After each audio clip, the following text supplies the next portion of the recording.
امروز برای نخستین بار عملیات تعویض مفصل زانو در شفاخانه حوزوی و آموزشی ابوالسینای بلخی انجام شد. متخصصین ارتوپدی شفاخانه حوزوی ابوالسینای بلخی توانستیم که بسیار یک عملیات مغلق و پیچیده یعنی برای بار نخست در شفاخانه حوزوی ابوالسینای بلخی ما انجام دادیم که این عملیات عبارت از آرتروپلاستی یا توتال نی ریپلیسمنت یا تعویض مکمل مفصل زانوست که به طور موفقانه شما مشاهد بودین که انجام یافت. این مریض شمس‌الدین نام دارد.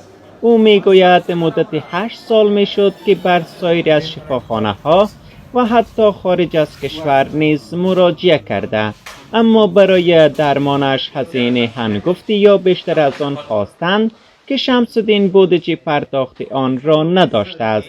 اما امروز شمس‌الدین و برادرش خرسند هستند. دغه ناروغي باندې دا واته کاله وکسوي کوم چې دغه څه وي چې دغه ناروغي باندې زه اخته یم په دغه حال باندې بس کور د گزاران د بس کوو د دې خواته 15 روپۍ پیدا کړي ډاکټر ته لاړ شه دې 15 روپۍ پیدا کړي ډاکټر ته لاړ شه بس دغه سرګردان یم نو ګوره خدای پاک په دې پس له دې نه شفا راکړي په دغه شفاخانه کې که خدای پاک وکړه دغه همکارانو زه دلته راوستم بستر کړی یم دغه ته یې غورځولی یم بس د خدای.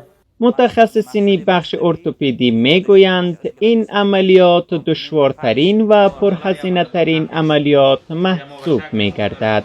امروز شفاخانه حوزوی بلخ به طور رایگان و موفقانه این عملیات را انجام داد. این عملیات ضمنی که بسیار عملیات مغلق و پیچیده است و عملیات بسیار پرهزینه است. در این عملیات در حدود $2000 ما از بودجه صحت عامه ما مصرف کردیم تا که عملیات به طور موفقانه انجام شد. اولین بار است که با ابتکار رئیس صحت عامه ولایت بلخ دکتر صاحب نجیب الله توانا این عملیات هایی که بسیار گزاف است یعنی مصرف ازی در خارج فکر میکنم در حدود $5000 تا $8000 یک زانو مصرفش میشه.